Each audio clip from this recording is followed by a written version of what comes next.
Lorsque l'actualité s'affole, suivez Le Point sur Métropole. Le Point, tous les matins à 8h30, reprise 1h30. Le Point est une courtoisie de MSC Trading. MSC Trading, c'est plus pour moins. Et le plan épargne BNC, une assurance pour votre famille et vos employés. Madame, Monsieur, bonjour. Bienvenue à la rubrique Le Point de Radio et Télémétropole. Bonne semaine à chacun de vous. L'actualité, comme on le sait, c'est cette annonce faite par le président Jovenel Moïse à travers son compte Twitter pour annoncer avoir constaté la caducité du Parlement. 2/3 du Sénat doivent quitter le Parlement dès aujourd'hui. On sait que c'est ce 13 janvier qui marque également la fin de la 50e législature. Et pour nous en parler, évidemment pour les commentaires, nous accueillons le député Jacob Latortue, dont le mandat est arrivé à terme également aujourd'hui. Jacob Latortue est du parti Haïti en Action. C'est un constitutionnaliste, ancien membre de l'Assemblée constituante. Donc, avec M. Latortue, non seulement on va parler on va commenter l'actualité, mais on va faire un peu d'histoire aussi pour parler de ce qu'il a fait, de sa position lors de l'élaboration de la Constitution de 1987. Monsieur Latortue, c'est un grand plaisir pour Métropole de vous accueillir aujourd'hui. Bonjour et bienvenue. Bonjour Andel et bonjour aux auditeurs de Radio Métropole, de Radio Métropole. On y va pour la Constitution. Vous avez bien dit que vous étiez membre de l'Assemblée constituante. Effectivement, j'ai fait partie de la Constitution de 1987. J'étais le plus jeune constituant. Vous étiez le plus jeune? Le plus jeune constituant. Donc, dans la Constitution de 1987. On était environ 80 et quelques plus, un peu plus, constituants à avoir participé à la Constitution. Alors, j'ai appris qu'il y avait des élus et des désignés. Effectivement. Il y avait des constituants qui étaient élus directement par le suffrage universel et d'autres qui ont été choisis ou désignés, nommés par le pouvoir exécutif.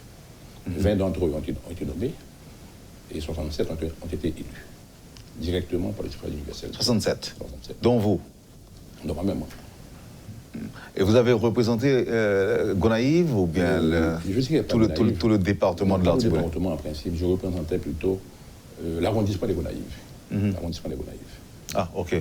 Et qu'est-ce que ça vous dit quand on adresse des reproches aux anciens constituants, notamment que la Constitution est empreinte d'émotions? Et c'est à cause de ces émotions, ce sont ces émotions-là qui allaient accoucher de cette Constitution aujourd'hui, qui serait, selon certains politiciens, source d'instabilité. À dire vrai, la Constitution de 1987 a été élaborée dans un climat, je dirais, de passion et d'émotion aussi. D'euphorie aussi. D'euphorie. C'était justement un peu le départ de Jean-Claude Duvalier en 1987. Donc tout le monde attendait quelque chose. Tout le monde attendait voir l'éclosion de la démocratie en Haïti. Et c'est dans ce contexte particulier que la Constitution a été élaborée. Naturellement, c'est une œuvre humaine, comme toute autre. Elle a sa faiblesse aussi. Il faut le reconnaître. Moi aussi, je comprends qu'aujourd'hui, il y a certaines dispositions de la Constitution qui méritent d'être amendées, tout au moins. Je faisais partie de la commission à la Chambre des députés qui proposait 30 amendements de la Constitution. Vous voyez bien. Donc, c'est une œuvre humaine. Donc, comme toute société, donc la société évolue, il y a des choses qui doivent être tout au moins changées, tout au moins. Je pense bien. Donc, M. Bonnet, il faut reconnaître que c'est l'une des constitutions qui a duré beaucoup plus de temps en Haïti, parce que nous sommes un pays de mangeurs de constitutions. En réalité. Vous comprenez bien. Donc, je pense que c'est une œuvre humaine qui mérite vraiment aujourd'hui d'être regardée, d'être reconsidérée dans son contexte actuel. Et tout au moins, et apporter, si le cahier est cher, c'était je dirais, c'était un certain amendement, tout au moins. Et ça vous dit quoi quand l'on parle de constitution inspirée des autres constitutions? La constitution, en fait, la loi fondamentale de 1987 est loin d'être une constitution haïtienne. Bon, je ne le dis pas moi-même en particulier. À la vérité, c'est tout à fait normal. C'est tout à fait normal. Je ne le dis pas moi-même en particulier, mais à la vérité, il y a certaines positions qui sont exprimées, donc en ce sens, qui disent que la Constitution de 1987 ne reflète pas la réalité haïtienne.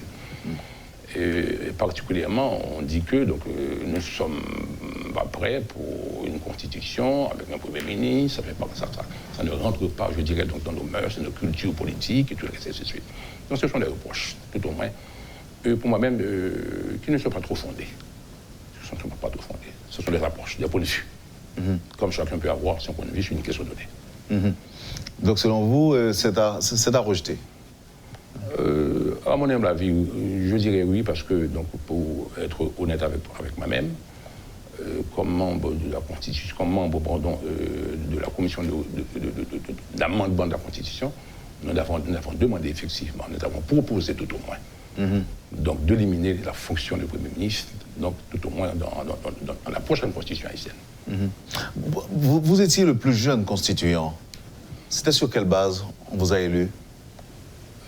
Bon, j'étais jeune professeur, j'étais proche de la jeunesse de ma ville, de mon arrondissement, candidat étant, donc on a fait choix de moi. Il y avait combien de constituants? Environ 87 à mon avis. 87. Bien.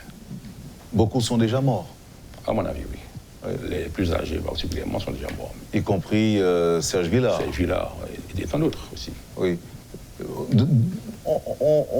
On soutient que Serge Villard est mort à cause de l'article 291 qui disait, je cite, « ma coup de paladin ».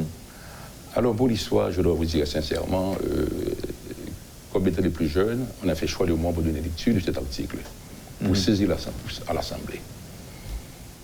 J'ai compris. Je suis d'accord avec l'article. Ok, bien. Mais cependant, j'ai compris que c'était très dangereux à l'époque par rapport à la situation qui prévalait. Vous comprenez bien. Au départ de Jean-Claude Duvalier, les Macron étaient encore forts, étaient encore puissants. Vous comprenez bien. J'ai compris qu'il ne fallait pas lire. Et comme je ne pouvais pas dire non formellement aux aînés qui faisaient partie de l'Assemblée, je leur ai dit, écoutez, j'arrive tout de suite, je refais un musée physiologique, je reviens tout de suite. Je me suis parti tout de suite. Vous n'avez pas lu l'article? Absolument, non, absolument. Vous pensez que vous seriez... Mais je suis revenu à l'Assemblée pour voter, après lecture. Je suis venu pour voter en faveur de cet article. Mais je ne voulais pas prendre la responsabilité moi-même de la lecture de ce texte. Est-ce que, selon vous, si on devait aujourd'hui refaire la Constitution, ou encore, si je dois formuler la question autrement, est-ce que vous pensez que c'était une erreur d'insérer cet article dans la Constitution? Erreur monumentale. Mais vous avez voté pour quand même. À l'époque, il fallait voter pour. C'était la jeunesse. C'était la jeunesse, ok bien. Je n'avais rien compris aussi. Ok bien. Oui, mais vous n'avez rien compris, mais quand même vous avez compris que vous devriez ne pas la voter, ne pas voter l'article, ne pas le voter. Pas prudence. Maintenant, voyons les dispositions transitoires. Un CEP permanent, de nombreuses dispositions transitoires en attendant la mise en place de ce conseil électoral. Et je peux aussi ajouter la Constitution qui est critiquée, source d'instabilité, la Constitution qui n'est pas haïtienne. Une nouvelle Constitution aujourd'hui devrait tenir compte de ces remarques, à votre avis? Je pense que oui, une nouvelle Constitution doit tenir compte de certaines remarques qui sont judicieuses à mon avis. Telles par exemple la fonction de Premier ministre. Ça ne cadre pas effectivement, à mon avis, c'est au point de vue, avec notre réalité politique. Remarquez bien, depuis tout le temps, je ne connais que 2 premiers ministres haïtiens, depuis 30 ans. Disons 3, à la rigueur. Il y avait beaucoup plus que ça. Non. Alors, selon vous? Je n'ai pas terminé encore ma pensée. OK. Permettez que je finisse ce point. Très bien. Qui, je dirais, remplissent convenablement leur fonction en qualité de Premier ministre. Votre cousin? Je parle du Gérald Tortue. Malheureusement. Je parle du Gérald Tortue. Je parle du Premier ministre, du président Martelly, comme il s'appelle encore. Laurent Lamotte. Et à un niveau moindre, est-ce qu'il y en a d'autres? Jacques-Edouard Alexis? À un niveau moindre. Monsieur Evans Paul? Même pas, à mon avis. À un niveau moindre aussi. Parce que Evans Paul ne faisait pas partie de l'équipe du pouvoir. c'était justement parce que le président Martelly, confronté à certaines difficultés politiques, on voulait sa tête, et lui, au lieu de donner sa tête, il a préféré donner la tête de son Premier ministre. Donc un consensus politique a été trouvé entre les différents secteurs de la vie nationale pour accoucher le Premier ministre du nom de Evans Paul. Vous comprenez bien. C'était la situation. OK. Maintenant, ce qui nous préoccupe aujourd'hui, c'est la caducité du Parlement haïtien. Alors, dites-nous, Monsieur Jacob Latortue, évidemment, j'aurai à recevoir par téléphone, évidemment, un conseiller du président de la République en la personne de Guichard Doré pour essayer d'équilibrer les choses. La Constitution dit quoi en termes de mandat des sénateurs de la République? Quelle est la durée du mandat des sénateurs? La Constitution de 1987, amendée aujourd'hui, en son article 95, si je peux le dire au mot, fixe ou détermine la durée du mandat d'un sénateur. Les sénateurs sont élus pour 6 ans. Ils sont indéfiniment rééligibles. Ils entrent en fonction le 2e lundi de janvier qui suit leurs élections. C'est la règle d'or. Ça veut dire que les élections se tiennent en septembre, en juillet. C'est la règle d'or. C'est la règle d'or. Mais là où il y a la règle aussi, il y a l'exception. Là où il y a la règle aussi, il y a l'exception. Donc c'est pourquoi que, au niveau de l'article 50-3 du décret électoral encore en vigueur, s'il vous plaît, encore en vigueur, décret électoral sous l'empire duquel les dernières élections législatives ont eu lieu. Les élections pour les 2/3 du Sénat de la République, les élections pour le renouvellement de la Chambre des députés. Donc, au niveau de chaque département géographique, 2 sénateurs ont été élus. Et au niveau de chaque circonscription, un député a été élu. Lors des dernières législatives de 2015, ces sénateurs ont prêté serment en février 2016, de même que les députés aussi ont prêté serment en février 2016.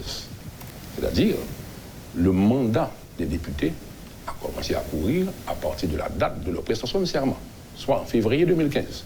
Nous sommes arrivés maintenant au 2e lundi de février. En tant que député, notre mandat a pris fin. Nous sommes à la fin de notre mandat.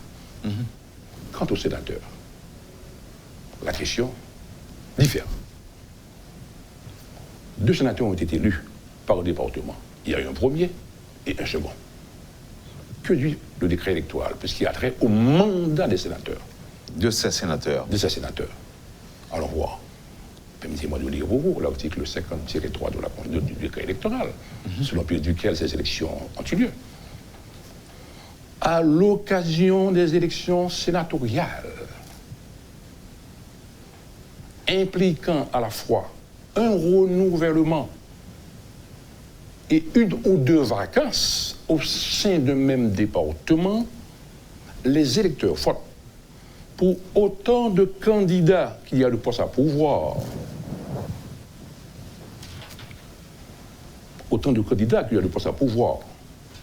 Le candidat ayant obtenu le plus grand nombre de voix, c'est le texte qui parle, le candidat ayant obtenu le plus grand nombre de voix reste en fonction jusqu'au 2e lundi de janvier de la 6e année de son mandat. Cela dit quoi?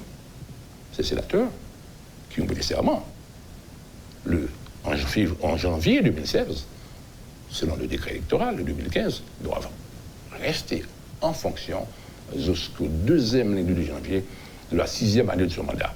Aujourd'hui, nous sommes à la 4e année du mandat de ces sénateurs. Donc, selon vous, tous les sénateurs en poste aujourd'hui... Mais non, c'est parce que je vous dis. Nous étions au premier alinéa de l'article. Non, j'essaie tout simplement de comprendre, puisqu'au départ, vous avez parlé de... Je termine avec OK. OK, bien. Nous étions au premier alinéa de l'article.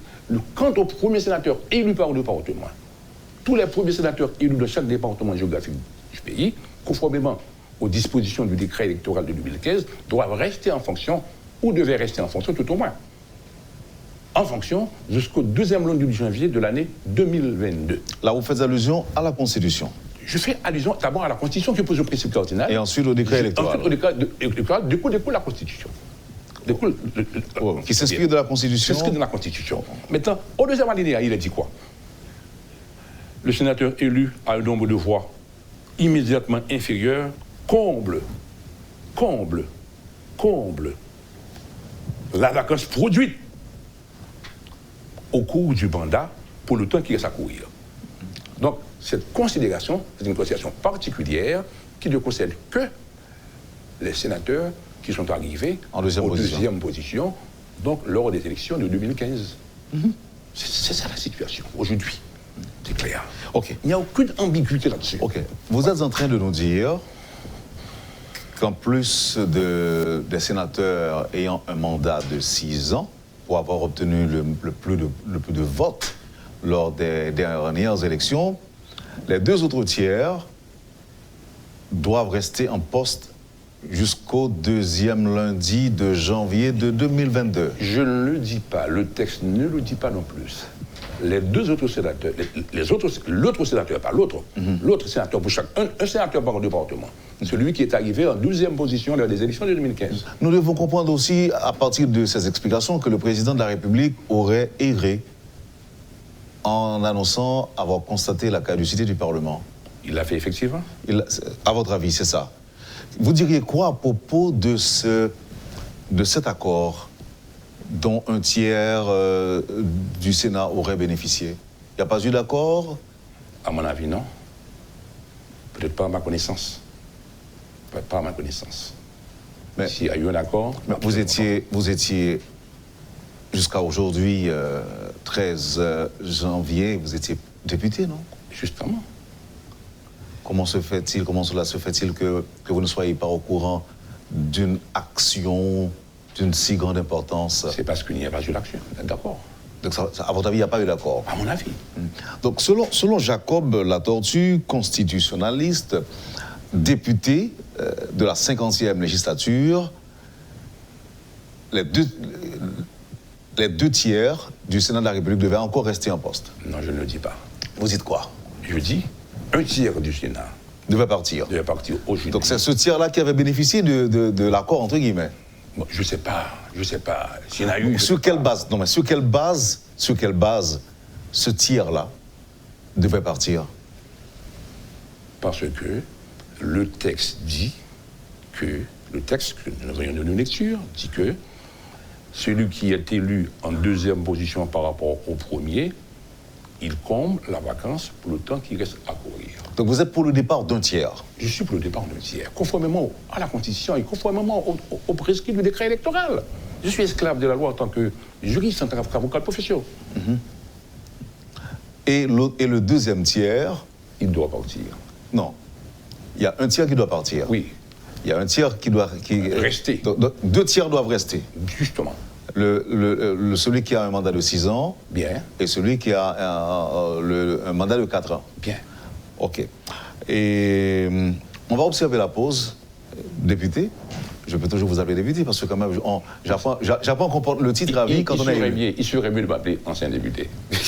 Oui, mais j'ai appris aussi qu'une fois élu, on porte le titre à vie. Bon, dans une certaine mesure. D'accord. Alors, je vous annonce que nous aurons une intervention de Guichard Doré au retour à la deuxième partie de cette rubrique. D'accord. Voilà, madame, monsieur, vous suivez la rubrique Le Point de ce lundi 13 janvier 2020. Notre invité ce matin, le député Jacob Latortue, ancien constituant, homme de loi et constitutionnaliste. Ne quittez pas, on vous revient tout de suite après la pause. Le Point est une courtoisie de MSC Trading MSC Trading, c'est plus pour moins. et la BNC. Le plan épargne BNC, une assurance pour votre famille et vos employés. Merci.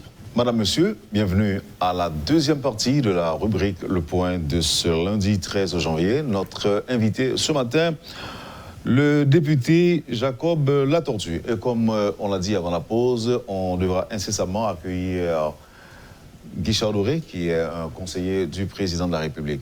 Alors, nous devons retenir, député, que, selon vous, un tiers du Sénat de la République devrait partir. Pas selon moi.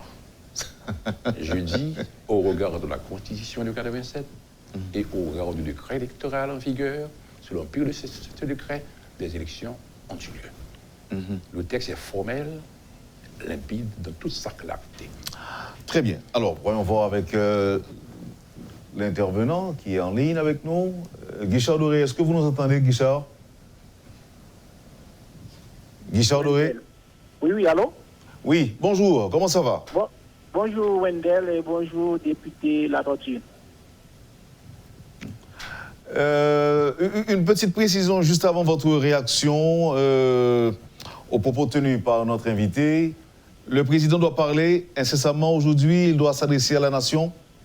Je crois qu'il y a un message du président au cours de la journée. Au cours de la journée? Oui. D'accord. Alors, Guichard Doré, est-ce que vous avez suivi la première partie de la rubrique Le Point? Est-ce que vous étiez à l'écoute? Oui, oui. Est-ce que vous avez des objections par rapport aux explications fournies par notre invité qui est Adelma 52, qui est en studio avec nous? Oui, bon, j'ai entendu le député Latortue, il a fait l'historique de la Constitution, l'Assemblée constituante, comment ça a été constitué, et les différentes initiatives qui ont été prises à l'époque. Je pense que c'était très bien. Et par contre, là, il y a peut-être un désaccord, c'est là où il a fait la lecture du décret électoral, qui s'est arrêté au niveau du deuxième alinéa de l'article 50.2, alors qu'il y a un troisième alinéa qui parle tout éventuel troisième sénateur. Alors il faut dire qu'il y avait un cycle électoral qui était débuté ou bien commencé en 2015, qui a terminé en 2016, avec l'élection de 3 sénateurs.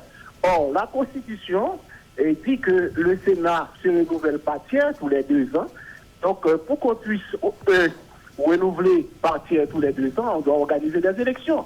Donc, il y avait un premier tiers qui devait partir en 2018, un deuxième tiers devait partir cette année, ce qui a été fait.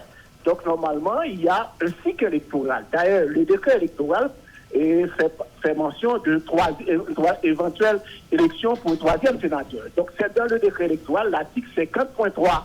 Donc, autrement dit, il y avait 3 sénateurs qui ont été élus dans le cycle électoral.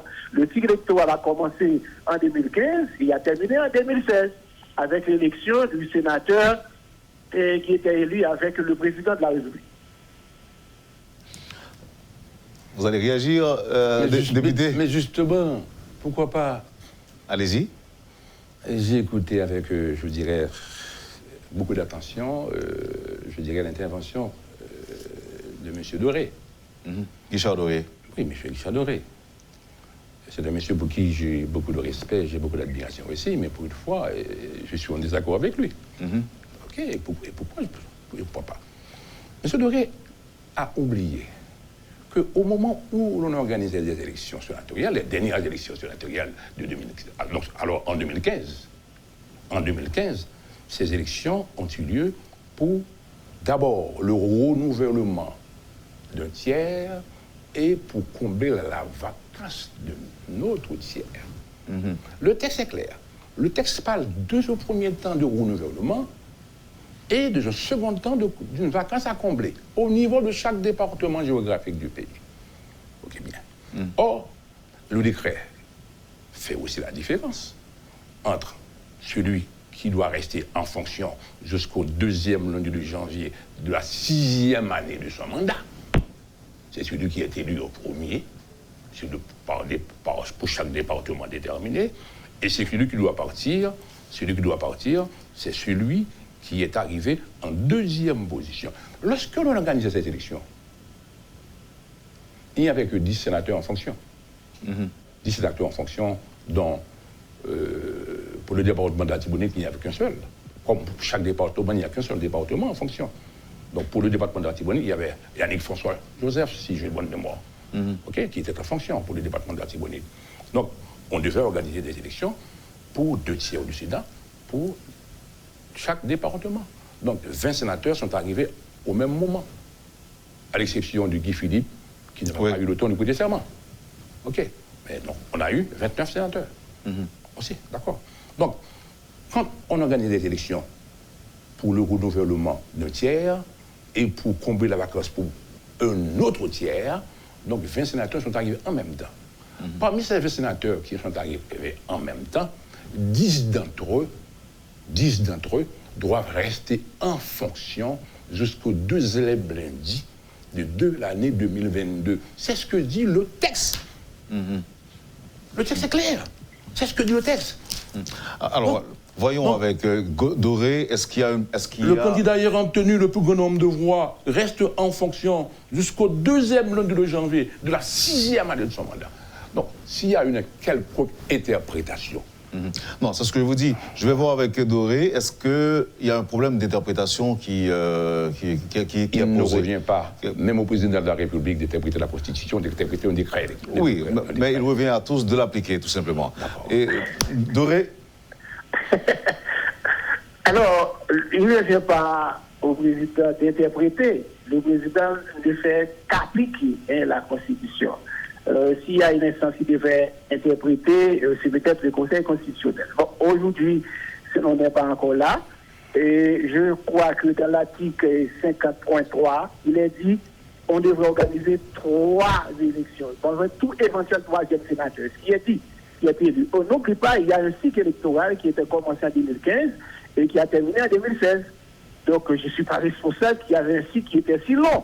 Et c'est ce même texte électoral, ce décret électoral qu'on a utilisé pour organiser les élections présidentielles, élections locales et pour tous les postes qui étaient à pouvoir au niveau du Sénat de la République. Donc, il y avait 3 sénateurs qui ont été élus sur l'empire de ce décret électoral. Donc, si on devait respecter la Constitution, l'esprit de la Constitution, qui fait injonction qu'on doit renouveler le Sénat à partir tous les 2 ans, donc je pense qu'aujourd'hui, il y a au moins 2/3 du Sénat pour lesquels on devrait organiser des élections pour les remplacer. Moi, je suis confus et je pense qu'une bonne partie de la population doit être également confuse.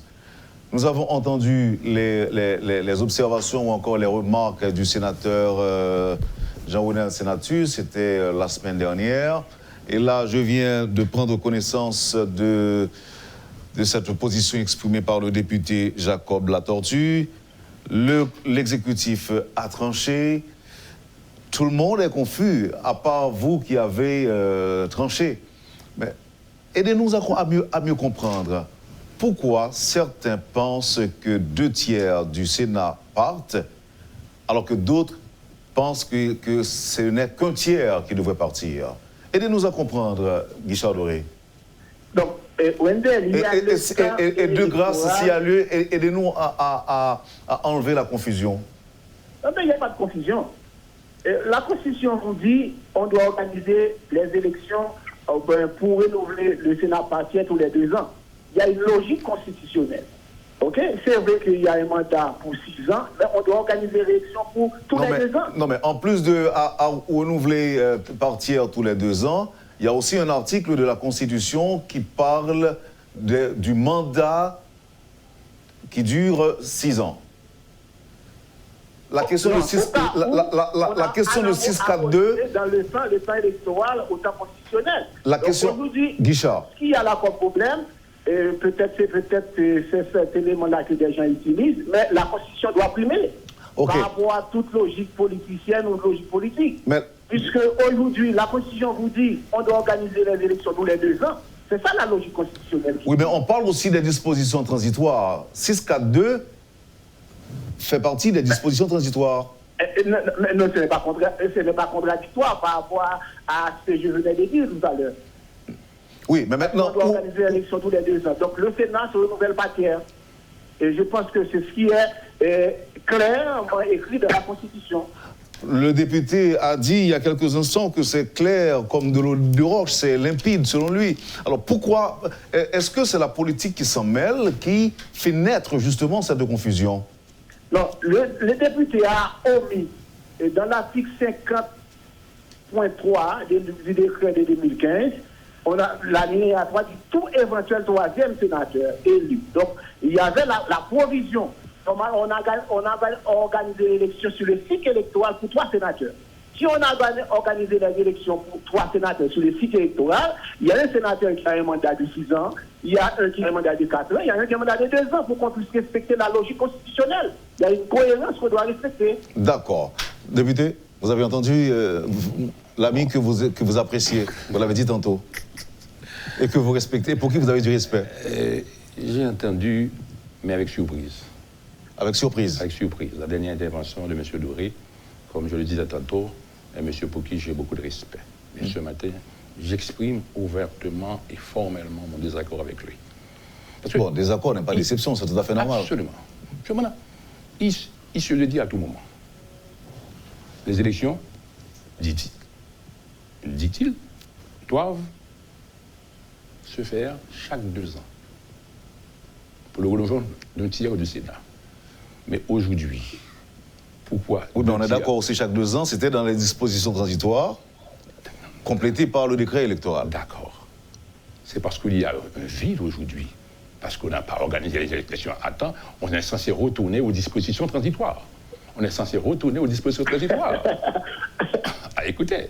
Ah, vous faites rire. Oui, je fais rire, M. Doré, à ce moment. OK. Et il dit encore que le Sénat se renouvelle par tiers. Eh bien, pourquoi 2 tiers doivent partir aujourd'hui? Donc, quand on va organiser des élections bientôt, on va organiser des élections pour 1 tiers du Sénat ou pour 2 tiers du Sénat. Pourquoi 2 tiers doivent partir aujourd'hui si le Sénat se renouvelle par tiers? Quelle est la logique dans tout ça? Faites-moi comprendre. Moi, je suis aussi confus comme vous. Un moment. Quelle est la logique de tout ça, Guichard Doré? Bon, alors, il y a toujours ce problème en Haïti. Et quand l'exécutif, par exemple, le député l'a sorti, sait très bien qu'en 2018, l'exécutif a envoyé 3 projets de loi au Parlement. Le premier, c'est le projet de loi électoral, pour qu'on puisse organiser les élections à ça. Deuxièmement, il y avait le projet de loi organique du CEP permanent. Et troisièmement, il y avait le projet de loi de finances. Dans ce projet de loi, il y avait une provision de 40 millions de dollars pour organiser les élections. Mais c'est le Parlement qui n'a pas voté. Le Parlement n'a pas voté. Donc maintenant, on ne peut pas renvoyer la responsabilité à l'exécutif.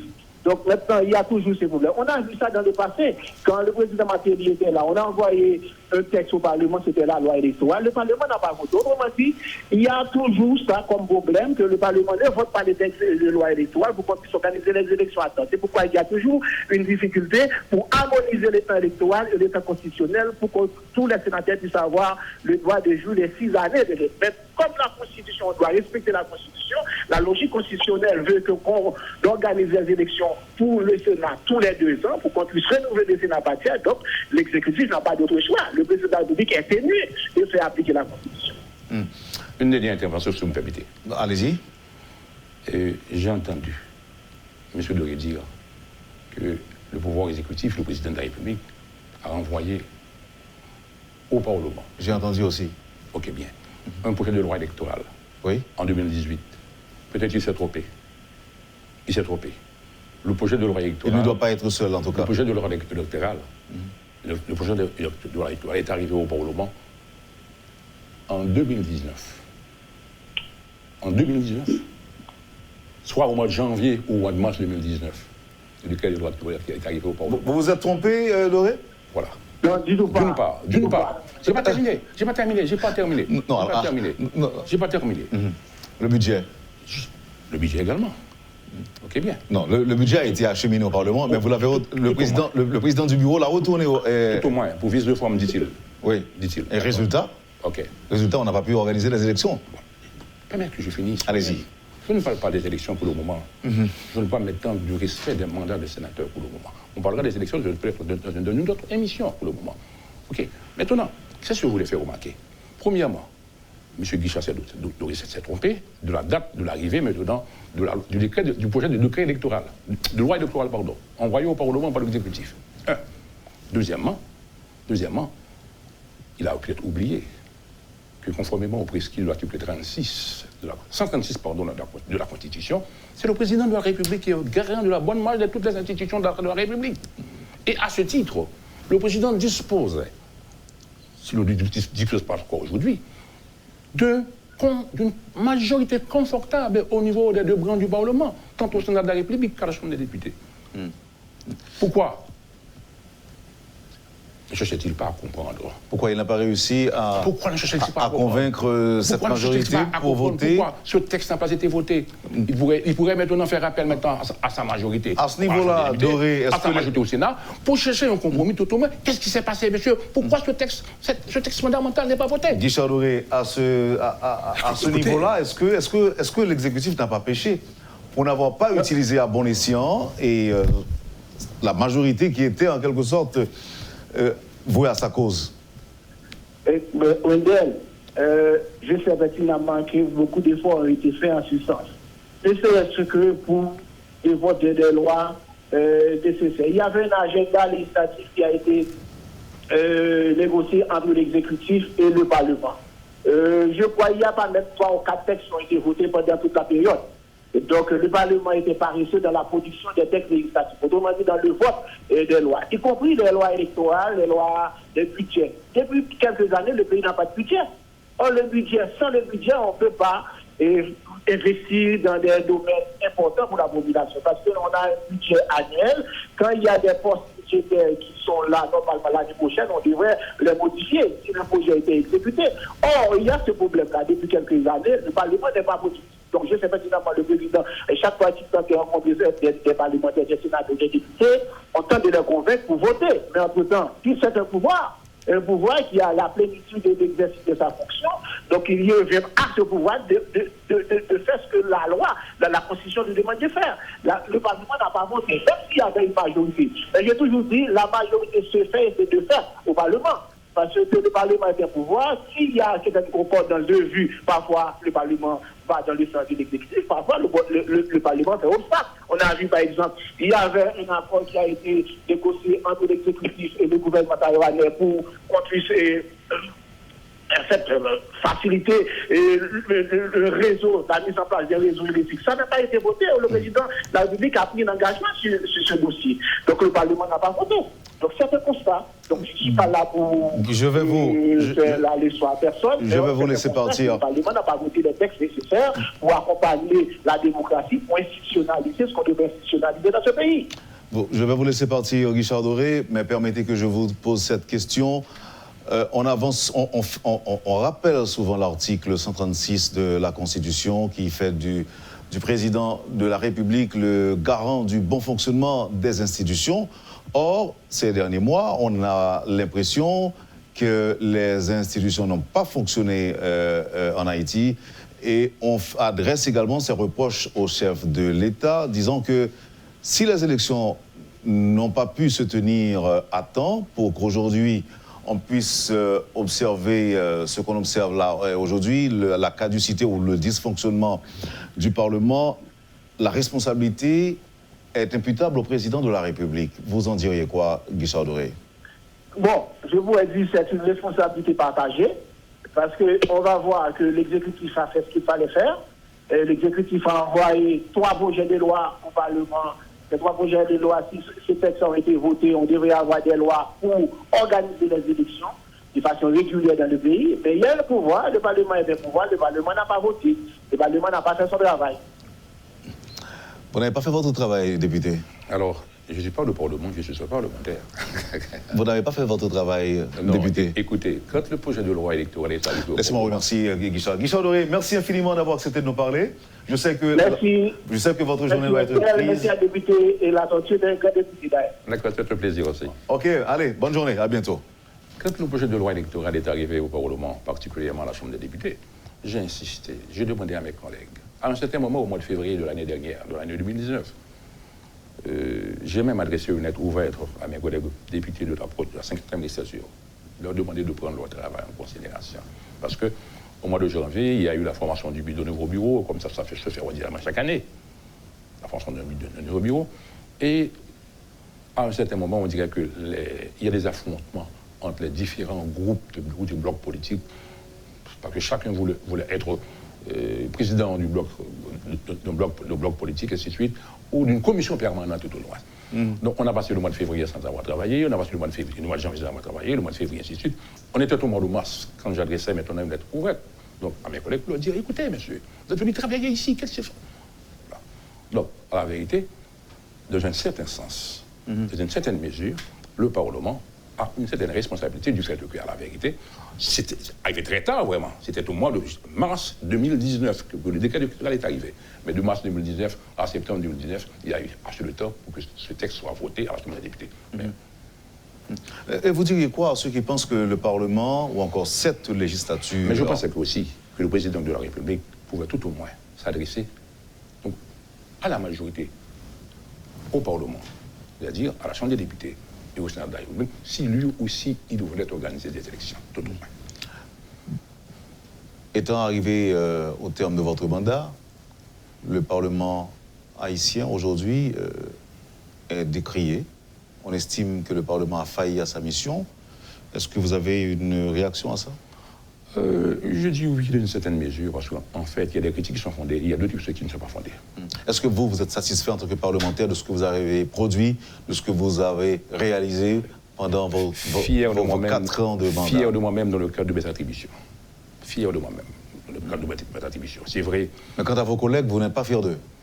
Je suis fier de certains collègues. De certains collègues. Pas de tous mes collègues, sincèrement. Pas de tous mes collègues. D'accord.